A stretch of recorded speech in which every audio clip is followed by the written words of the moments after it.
Assalamualaikum warahmatullahi wabarakatuh. Perkenalkan, nama saya Lesi Kartini, NIM 19541019. Dan perkenalkan, nama saya Peri Riani, NIM 19541046. Dan saya Selvida Sari, NIM 19541037. Di sini kami dari kelompok 6 akan menyampaikan materi unsur-unsur pers visual. Assalamualaikum warahmatullahi wabarakatuh. Perkenalkan, nama saya Lesi Kartini, NIM 19541019, Prodi Tadris Bahasa Indonesia Lokal 4A. Baik, langsung saja saya menyampaikan materi pertama, yaitu pengertian pers dan komunikasi visual. Secara umum, pers merupakan media massa yang melaksanakan kegiatan jurnalistik dalam bentuk tulisan, suara, dan gambar, serta data dan grafik dengan menggunakan media elektronik dan media cetak dan lain-lain.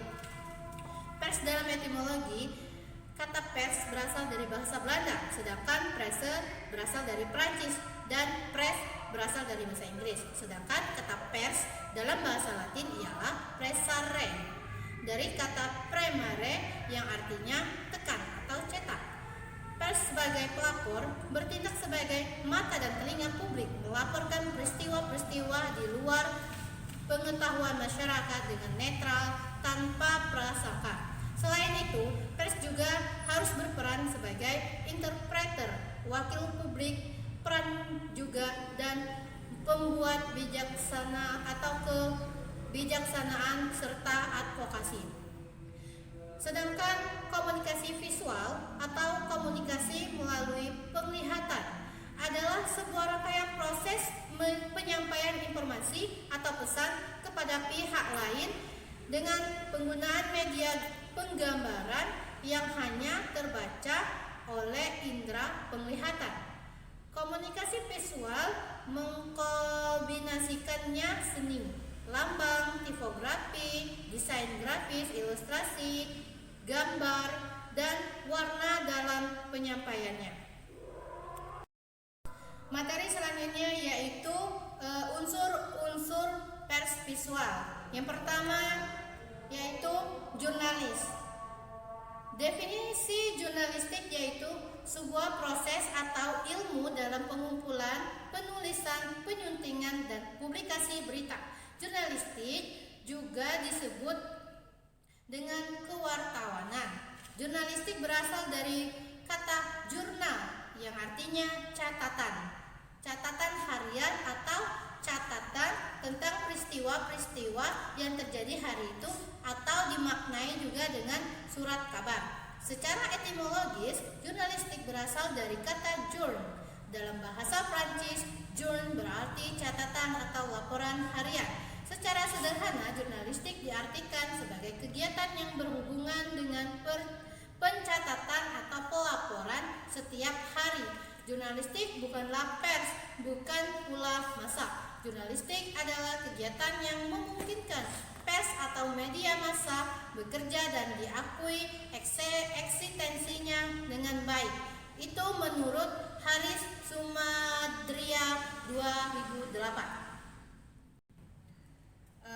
Ciri-ciri atau karakteristik dari bahasa jurnalis yaitu singkat, padat, jelas, logis, lugas, dan demokratis, serta masih banyak lagi ciri-ciri yang bisa kita pahami mengenai bahasa dari kejurnalistikan. Yang kedua yaitu reporter. Reporter adalah salah satu jenis jabatan kewartawanan yang bertugas melakukan peliputan berita atau news gathering di lapangan dan melaporkannya kepada publik, baik dalam bentuk tulisan untuk media cetak atau dalam situs berita di internet, ataupun secara lisan bila laporannya disampaikan melalui media elektronik, radio, atau televisi. Hasil kerja reporter atau produser berita belum bisa disiarkan kepada publik.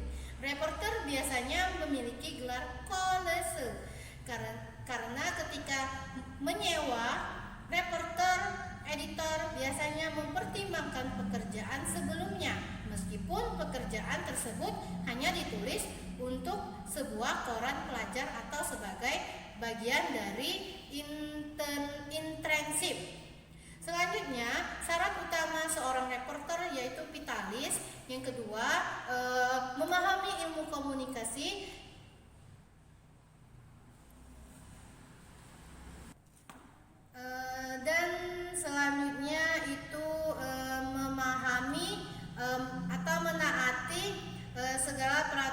regulasi dari jurnalis. Assalamualaikum warahmatullahi wabarakatuh. Perkenalkan, nama saya Selvi Dasari, NIM 19541037. Baiklah, di sini saya akan melanjutkan materi dari Lesi Kartini, yaitu 3 koresponden. Korespondensi adalah proses komunikasi yang dikirim melalui surat dari pihak satu kepada pihak lainnya dengan nama jabatan pada suatu bentuk perusahaan atau organisasi, maupun bisa juga berupa nama perseorangan atau individu. Sehingga istilah lainnya dari koresponden yaitu saling berkirim surat untuk menanyakan maupun menawarkan suatu hal. 4. Sukarelawan. Sukarelawan adalah seorang atau sekelompok orang yang secara sukarela memberikan layanan atau keuntungan finansial tanpa meminta keuntungan dari orang lain. Seorang sukarelawan juga terkenal dengan pengembangan keterampilan dan sering dimaksudkan untuk mempromosikan kebaikan atau untuk meningkatkan kualitas hidup manusia. Kesukarelawanan yang dilakukan oleh seorang relawan memungkinkan memiliki manfaat dan nilai positif bagi komunitas yang dilayani. Assalamualaikum warahmatullahi wabarakatuh. Perkenalkan, nama saya Pere Heriani, NIM 19541046. Baiklah, saya akan melanjutkan penjelasan materi dari Selvi Dasari, yaitu 5 editor atau redaktor. Editor adalah sineas profesional yang bertanggung jawab mengkonstruksi cerita secara estetis dari shot-shot yang dibuat berdasarkan skenario dan konsep penyutradaraan sehingga menjadi sebuah film cerita yang utuh. Seorang editor dituntut memiliki kesadaran, rasa, dan indera penceritaan yang kuat, sehingga sudah pasti dituntut sikap kreatif dalam menyusun shot-shotnya. Maksud kesadaran, rasa, indera penceritaan yang kuat adalah editor harus sangat mengerti akan konstruksi dan struktur cerita yang menarik, serta kadar dramatik yang ada di dalam shot-shot yang disusun, dan mampu mensinambungkan aspek emosionalnya dan membentuk irama adegan cerita tersebut secara tepat dari awal hingga akhir film tersebut. Karakteristik atau ciri-ciri yang dimiliki oleh editor antara lain yaitu harus memahami cara-cara pengeditan dalam media dan aplikasi, atau juga memiliki keahlian khusus dalam mengoperasikan teknologi. Selanjutnya, materi penerbit.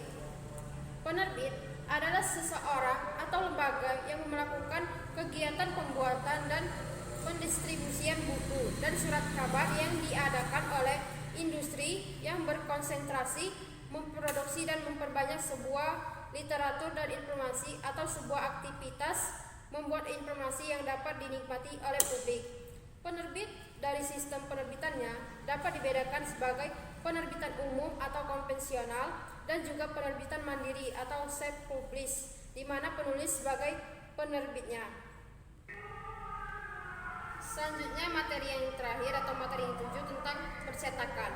Percetakan adalah sebuah proses pencetakan tulisan yang biasa disebut dengan fotokopi atau print, dan ada juga pencetakan gambar untuk pakaian yang biasa disebut dengan sablon dengan menggunakan sebuah mesin cetak yang terdiri dari bahan, tinta, dan minyak sehingga menghasilkan cetakan buku, koran, majalah, dan cetak huruf, gambar, dan lainnya menggunakan alat mesin yang biasa disebut dengan mesin cetak offset. Ada juga yang hasilnya seperti emas. Ini menggunakan teknik flow, di mana bahan yang digunakan menggunakan bahan bubuk emas yang berupa tinta. Itu saja materi yang bisa kami sampaikan. Lebih dan kurang kami mohon maaf. Kepada Allah kami mohon maaf, mohon ampun. Terima kasih.